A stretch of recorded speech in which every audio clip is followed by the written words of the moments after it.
eu trabalhava de office boy, né? Meu pai morreu, eu tinha 12 anos de idade, sou filho de imigrante, de portugueses, e meu pai faleceu, eu sou filho temporão, e aí teve uma dificuldade financeira, família, aquela coisa. Minha mãe falou, você vai ter que trabalhar, com 13 anos. Aí eu fui trabalhar numa empresa chamada Swift Arm, né? Uma empresa que era aqui no Vale do Anhangabaú, ali na Rua Formosa. Aí eu fui trabalhar porque eu tinha que trabalhar. Mas eu sempre gostei de futebol, gostava de jogar futebol. Meu sonho era ser jogador de futebol, brincava com futebol. A perninha esquerda era legal. Meu ídolo de infância, Rivelino, que depois se tornou meu amigo. Bom, resumindo a novela. Aí eu vi um anúncio para esse cargo de office boy na Jovem Pan. Jornalismo. Porra, a gente pegava jornal, lia na hora do almoço. E aí eu falei, porra, eu vou pedir emprego lá. Aí eu fui trabalhar, mas já com o objetivo de estar no ambiente, né? A gente usava aquelas fitinhas cassete, eu gravava, imitava, narrando futebol, fazendo brincadeira, fazia imitações e tal. E aí eu fui trabalhar de office boy do departamento de jornalismo, que era o Fernando Vieira de Mello. Outro gênio do jornalismo. Tinha um temperamento forte, mas era bom que ele tinha esse temperamento, porque a gente aprende também com as pessoas que têm temperamento forte. O talento dele era insuperável. E aí, o Sam Girardi tinha um programa já do show de rádio, que era, na verdade, com Sam Girardi, era o Odair Batista, outro gênio, e o Eduardo Leporace, filho do Vicente Leporace, que foi outro gênio do rádio também. E aí eles tinham um programa, e o Sam Girardi queria fazer, eu já fazia, obviamente, uma brincadeira, uma resenha de humor após as partidas de futebol. Bom, aí fazia brincadeira, aí eu tava lá, ficava acompanhando, falei, aquilo que eu ouvia no rádio, tô vendo pessoalmente. Aí veio o Tatá. Aí o Tatá já tinha um programa às 6 da manhã na rádio, começou a incluir. E meses depois veio o Escova. Aí eu fiquei ligadão. E um dia à noite, eu perguntei pro pessoal lá que trabalhava na jornalista se eu podia ficar mesmo depois do expediente. A gente batia cartão mesmo, tipo cartão mesmo, CLT, batia o cartão e fiquei. Minha mãe ficou apavorada, porque eu não voltei para casa. Morava na Parada Inglesa, Tucuruvi, Zona Norte, porque a Jovem Pan era na Record, na Avenida Miruna, junto com o prédio da Record. E aí eu fiquei lá vendo o jogo, com eles e tal. Porra, cheguei em casa 2 da manhã, minha mãe já estava desesperada, porque não existia nem telefone fixo, quanto mais celular. Bom, aí eu contei para minha mãe e tal, e falei se eu podia ficar, menor de idade. Cuidado, é perigoso. Bom, e aí eu fui pedindo oportunidade pro Sam Girardi. Aí ele falou, o que você faz, garoto? Faço isso, tal. Aí ele falou assim, olha, tem uns personagens aqui, faz aí o macumbeiro. Aí eu falei, fiz o macumbeiro, porque ele falava o macumbeiro na época, né? Hoje o politicamente correto não pode dizer. Mas na época falava. Então, aí eu fiz um cara que era amigo do Pai Jaú. De calhete de picanha, boi de fio. Puta, era você? Fazia. Puta, não acredito, cara. Porque aí que surgiu, porque o Sam Girardi fazia a nega, né? Ô, legal, traz o polo aí que o Coringão vai jogar. Exatamente, porque é o seguinte, o Pai Jaú começou a falar depois, porque não existia o Pai Jaú, existiam os outros do Corinthians. Aí tinha o Valdemar Fiume, que era do Palmeiras, aí eu fazia o cachorro, então era o figurante do programa, eu era o figurante do programa. O cachorro era você? Só falava isso, mas pra mim tava ótimo. O cachorro era você? O Paulo Estrada. Porque quem fazia o Fumagalli era o Odair Batista, né? O Valdemar Filme era eu, que era o cachorro. Aí tinha a Noninha, que quem fazia era o Sam Girardi, né? E eu fazia figuração mesmo. Faz o cachorro. Foi aí que começou a surgir o Valdemar. Só fazia isso, né? Que era um cachorro, tudo em nome de jogador. Meu, que genial! E aí eu fui entrando. E até que eu comecei a fazer. Eu falei, eu faço imitação do Roberto Carlos. Você tá brincando? Aí eu comecei a fazer o Roberto Carlos. Aí comecei a fazer o Caetano Veloso, né? E aí...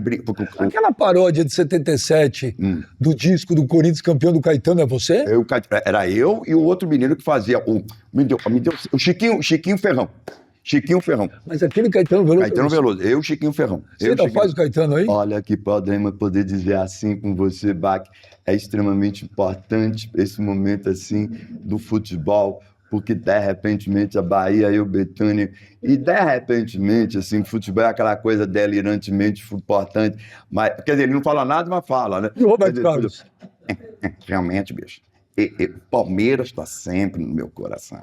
Quer dizer, eu fazia essa... Então aí comecei a fazer as imitações.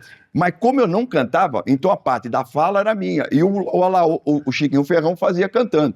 Aí depois a gente fazia o Chico Buarque, começou a ter o Chico Buarque, começou a ter A Ô, Maria... Chico, você ficou feliz com o Fluminense ganhando da Inter de Milão? Não devo fazer porque não sei. Assim, de repente, assim falar, por que dizer, por que sentir. Quer dizer, é sempre assim, ele não fala, é só cantar, tudo era poesia. Mas mata uma curiosidade. É. Era tudo escrito, né? Ou tinha muito Não, improviso? pô, o Santos Girardi, eu tô falando, é um gênio. Se o Santos Girardi estivesse hoje vivo aqui entre nós, aliás, as pessoas... Eu conversei um dia desse, foi até bom você tocar nesse assunto, eu conversei com uma galera aí, o Beto Hora. O Beto chegou a trabalhar na Jovem Pan. Aí eu falei com o Beto, nós precisamos... eu até encontrei com ele no shopping, a gente tinha amigos e tal. Falei, Beto, a gente precisa encontrar, reunir a turma que está vivo, né?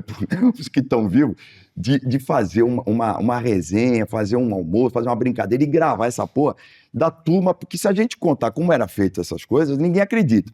O Santos Girardi escrevia, o jogo estava rolando, ele ia escrevendo, na maquininha dele, aquela maquininha Olivetti dizia, bom, assim. E aí fazia, ele acabava o futebol, ele dava pra gente o texto. A gente lia aquela porra, mas não dava nem pra... Pô, ninguém era ator, ninguém era porra nenhuma. Nós éramos puta de uns loucos, né? E o Santos Girardi mais louco que acreditava na gente. Então a gente botava a cara, e ao vivo, meu. Então muita coisa era no caco. Alguma parte do texto a gente fazia. Ao não ser... Quer dizer, nem ensaiava, né? Porque o jogo acabava o jogo. Ó, você tem uma ideia? Ele dava o quê? Um papel para cada um? Papel para cada um. Papel para cada um. Então vinha lá o nome.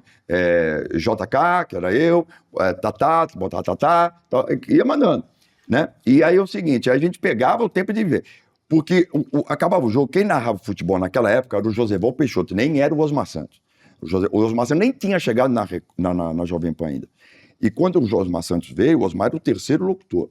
Depois, lá para final de 77, entendeu? Que ele entrou de primeiro locutor. O Fausto era repórter de campo, né? Faustão. O Milton Neves era a rádio escuta.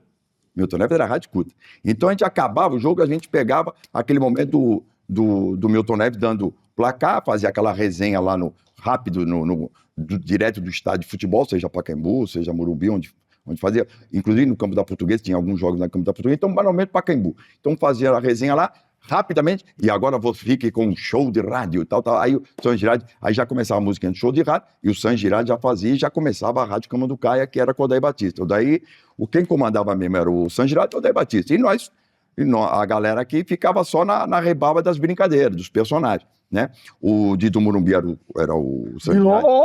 Eu fazia o Arquibaldo. Você era o Arquibaldo? O Didi Morumbi era o Santos Girardi, né? Ele falava, Arquibaldo, hoje Serginho Pidguer vai estraçalhar, teremos um jantar maravilhoso com Bruno Lombardi, Vera Fischer, então, Arquibaldo, sim, Milor, vamos fazer uma festa maravilhosa. Quem fazia a voz do Didi, eu estou fazendo a voz do Santos Girardi para poder entender o diálogo. Aí falou assim, sim, Milor, já está preparada o jantar, caviar, champanhe francesa. Hoje vai ser uma alegria. Eu não acredito que você também era o Arquibaldo. Arquibaldo, fazia o Arquibaldo. No início, quem fazia o Arquibaldo era o Odair, depois veio fazendo. E o Tatá e o Escova deitava e rolava nas imitações. O Escova, então, era o avião. O que você botava na boca do Escova, o Escova fazia. Era um gênio também da imitação.